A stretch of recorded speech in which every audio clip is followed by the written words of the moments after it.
Hola, buen día. ¿Cómo les va? ¿Bien? Me alegro.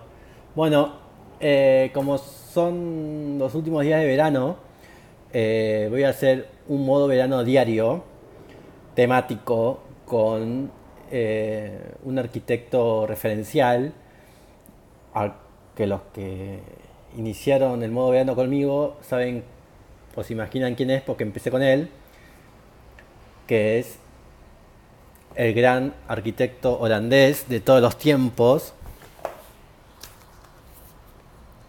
Rem Koolhaas. Así que vamos a terminar el modo verano con Rem Koolhaas. Ahí lo tenemos. Así que primero vamos a leer unas respuestas que le habrá hecho a Alejandro Saera Polo. Y, y primero vamos a... El primer texto se llama Encontrando Libertades. Yo ayer leí una libertad, hoy vamos a leer otra libertad. Y me gusta la libertad de libertad de estructuras. Y la pregunta es la siguiente. Es de un edificio que justamente ayer mostré. Así que vamos, estamos yendo bien. Y le voy a mostrar primero las imágenes, que son estas. La imagen, la otra.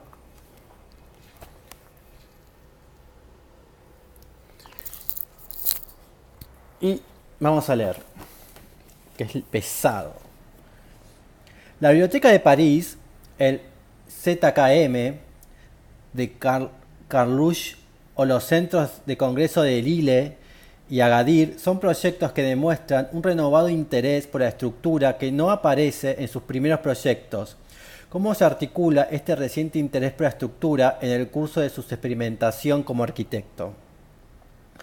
La primera vez que me impliqué seriamente en el tema de las estructuras fue con el Dance Theater de La Haya. Tanto la cubierta como algunas de sus piruetas estructurales del vestíbulo denotan ese creciente interés. El Skybar, por ejemplo, tiene capacidad para 200 personas, dependiendo de si éstas se sitúan al norte o al sur. El tubo que las soporta se expande o se comprime, con lo que su comportamiento estructural varía totalmente. No es solo una cuestión de resolver las cargas, sino una demostración de conducta estructural inestable. Lo más interesante de la Biblioteca de París fue que me permitió identificar y aproximar lo que tradicionalmente ha sido absurdo e imposible respecto a las grandes estructuras. Estas son, por supuesto, desde el punto de vista de la historia de la arquitectura, un fenómeno recientemente negado por críticos y arquitectos en la misma medida en que planteaba serias cuestiones. Cuanto más trabajábamos en este campo, más capaces somos de articular críticas e intuiciones, de las que nunca fui del todo consciente, pero que deben haber estado presentes desde que trabajé en Delirious New York. Hay algo que me interesa enormemente en una gran estructura, y es la forma en que la distribución de las cargas va aumentando a medida que nos aproximamos a la parte inferior del edificio, de modo que, al llegar al suelo, uno está literalmente bloqueado por el legado estructural que viene de arriba. Cualquier rascacielos o gran estructura puede ser entendido, en sentido metafórico, como un recorte sistemático y progresivo de libertad hasta llegar al punto en que ésta resulta esencial, el suelo. Podría hacerse también una crítica al concepto de las instalaciones en general, un tema que para mí resulta por lo menos tan importante y tan fascinante como el de la estructura.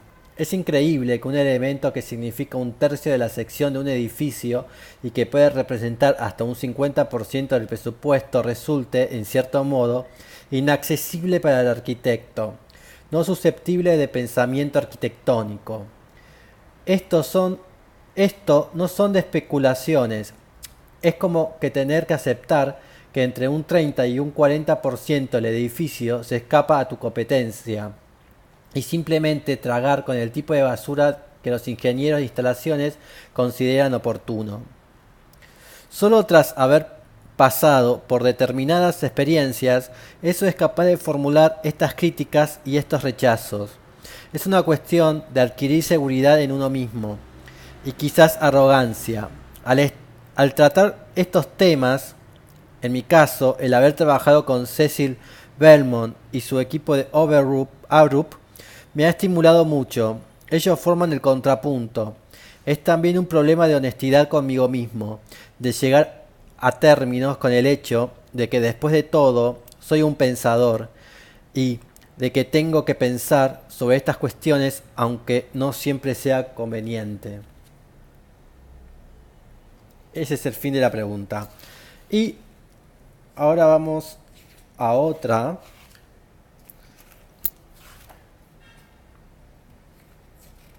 Y vamos a seguir con el tema estructural.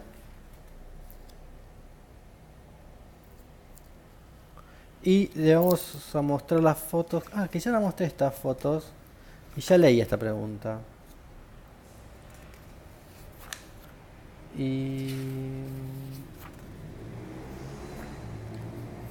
vamos a esta. Su trabajo durante los años 80 está profundamente involucrado en una nueva formulación de una Europa moderna a la luz de los nuevos desarrollos económicos y políticos del periodo posterior a la Guerra Fría.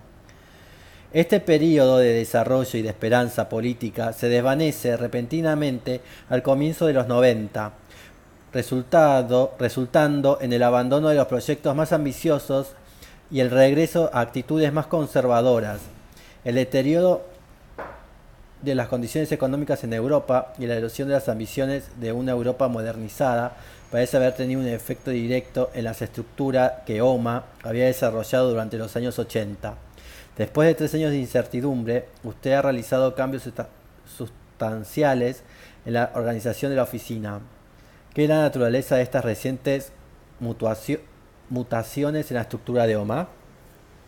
Y Koolhaas responde: la erosión en la construcción de Europa y el impacto de declive económico ha tenido bastante importancia en estos cambios. En primer lugar, tuvieron un efecto negativo en nuestros ingresos y, dado nuestro profundo compromiso con esta invención de Europa, debilitó enormemente nuestra base conceptual. Este declive coincidió con la necesidad de reconsiderar la naturaleza de OMA. La oficina había estado funcionando durante unos 10 años y estas turbulencias políticas y financieras me hicieron especialmente consciente de su permanente fragilidad. Fue una toma de conciencia brutal. Yo siempre había creído que después de la pelea inicial, durante la cual es inevitable una recepción escéptica, después de 10 años de producir proyectos y de realizar ciertos descubrimientos, llegaría un momento en que seríamos tratados en forma diferente, tanto en términos de remuneración económica como en las propias condiciones de trabajo. Pero quedó claro que no existe ese nivel teórico de estabilidad que se está tan a merced del capricho político y de mal humor o del desacuerdo fútil e infantil después de 10 años como lo puede estar al principio. La perspectiva de otros 20 años en las mismas condiciones no era algo excesivamente atractivo. Empecé a escribir SMLXL, pretendía hacer algo así como una purificación, un esfuerzo kamikaze. Era una crítica a ciertos aspectos de nuestro trabajo, pero también, y de forma inevitable, era un análisis de la situación en la que se encontraba la oficina. Habíamos llegado a una situación en la que el 70-80% del trabajo que hacíamos se localizaba fuera de Europa, en una increíble multiplicidad de países y cultura, y cuanto más lejos estábamos del cliente, más fácil era conseguir cobrar. Los contratos tenían un sentido completamente diferente según las diferentes culturas. Los clientes y los contratistas trabajaban en franjas horarias diferentes y el control y las comunicaciones se tornaban en pura confusión. La logística creció de forma astronómica. Se produjo un efecto de distorsión, Por un lado, la increíble complejidad de las operaciones, por otro, una sensación permanente de fragilidad y de debilidad que me hacía dudar de la posición de independencia del arquitecto en estas circunstancias. Y esto no era algo solo propio de nuestra oficina. Parecía ser la regla general. Los estudios europeos de un cierto tamaño se encontraban en las mismas condiciones. Sabíamos que en Asia existe un tipo de arquitecto que se asocia con firmas de ingenieros para crear estructuras de mayor envergadura, los que nos llegó a parecer una alternativa interesante. Durante el proyecto para el IG Overs en Ámsterdam, tuvimos la ocasión de colaborar con la ingeniería holandesa de Weger. Se quedaron sorprendidos de nuestra habilidad para resolver problemas de infraestructura. A su vez, a nosotros nos impresionó su disponibilidad a considerar lo que proponíamos. Comenzábamos a hablar con ellos hace año y medio y finalmente llegamos a un acuerdo en el otoño de 1995, por el cual ellos compran parte de nuestras acciones, participan en la dirección de la compañía, forman una unidad de soporte técnico para nosotros y colaboramos en varios proyectos, aunque nosotros permanecemos como una entidad completamente independiente. Aunque son más conocidos por su trabajo en infraestructura, están interesados en el desarrollo de su departamento de edificación. Nuestro atractivo para ellos radica en nuestra experiencia en materia de infraestructuras. Les interesa la posibilidad de que un arquitecto pueda llegar a tener un papel en la definición del territorio. Lo que es interesante en esta nueva situación son las ventajas que tienen ambas partes. Nuestra asociación nos permite cubrir un campo más completo, desde las infraestructuras a la arquitectura, lo que resulta especialmente atractivo a la vista del desarrollo de ciertas operaciones que están teniendo lugar ahora en Asia. En general, como arquitecto, siempre no es difícil tratar con urbanistas e ingenieros de infraestructuras.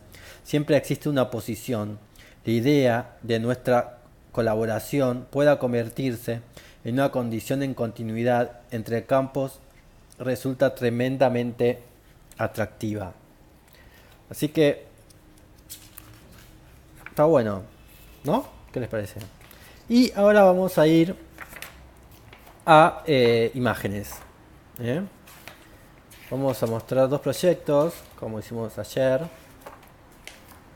Y ahora le voy a mostrar este. En realidad todos los primeros proyectos a mí me gustan mucho. Y este en particular siempre me ha gustado. Es el Hotel y Palacios de Congresos en Agadir, Marruecos, en 1990. Es un concurso, así que no existe. Pero esta imagen a mí siempre me fascinó y siempre la he usado yo en mis obras, tipo de arte o dibujo. Eso siempre lo uso. Ahí tenemos la maqueta.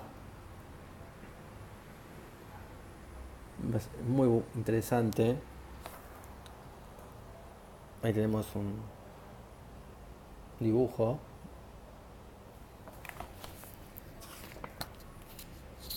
Acá tenemos más dibujitos. Estos son como medios de corbusianos, me parece, ¿no? Tienen como su modo de dibujo. Esto ya no.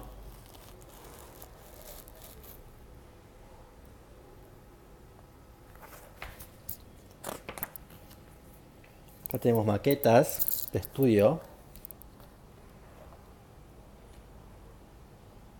Ese techo, esa cubierta, siempre me llamó muchísimo la atención, siempre me ha gustado. El relieve y cómo el medio, ¿no? Entre el basamento y la cubierta.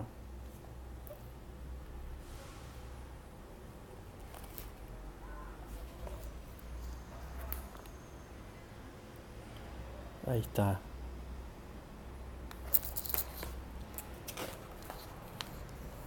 Acá tenemos plantas que son muy lindas. Son dibujos, son dibujos que puede referirse a cualquier cosa. Vistas, cortes, plantas, esquemas, estructuras.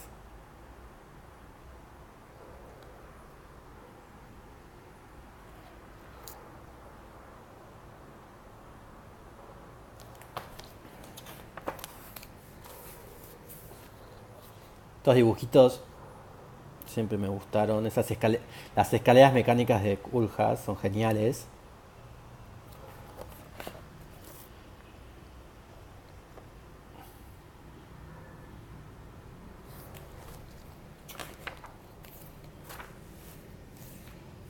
Esta maqueta, ahí tenemos la estructura.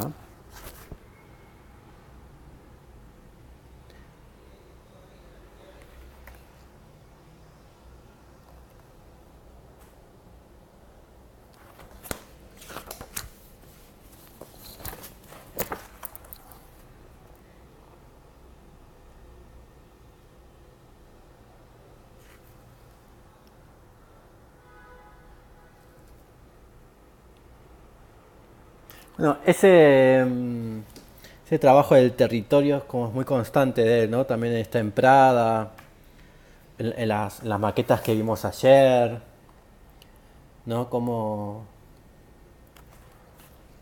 trabajar con una topografía nueva. Y por último, vamos a mostrar, no voy a mostrar la siguiente obra, porque es media repetitiva, sino que vamos a mostrar es una casa que a mí me gusta mucho, que es la siguiente. Así vemos una casa y no la encuentro. Acá está. Es una casa muy famosa, una de las casas más famosas de Kulhas, que es Villa Dal Abá. Hay un documental de una señora que limpia la casa. Esta es la casa.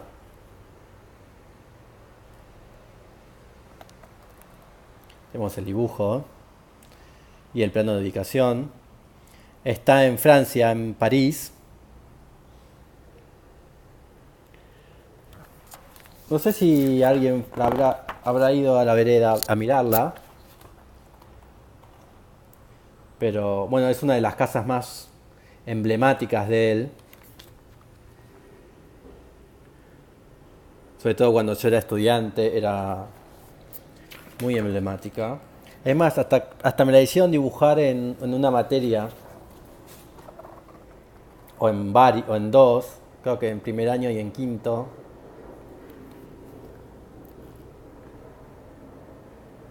Ahí tenemos los cortes vistas y una maqueta.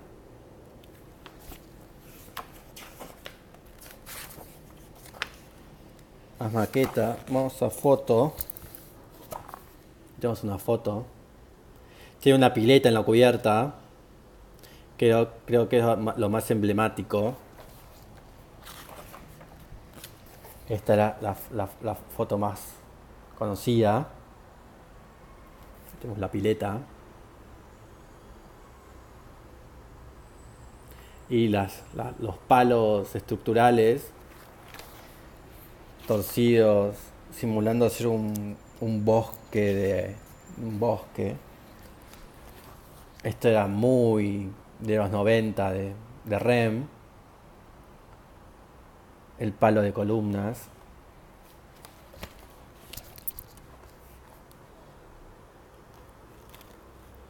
Quien estudió arquitectura en la década del 90 seguramente hizo esos palos como elementos estructurales, seguro. Tipo, en algún proyecto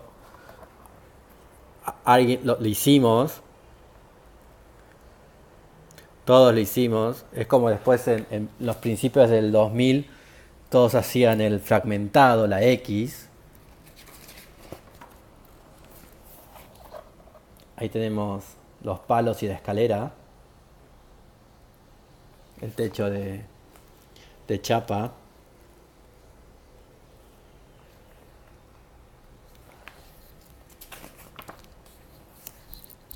Interiores.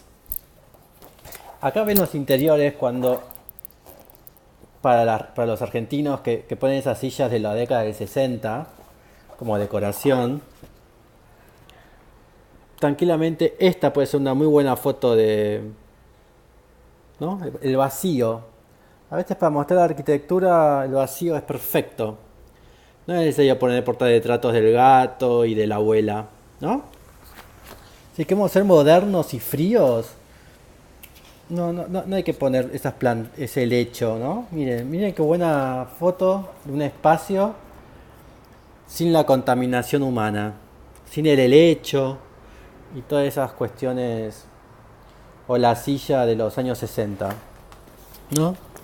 Bueno, mañana, mañana seguiremos con más Rem Koolhaas, así que nos despedimos. Chau, hasta pronto.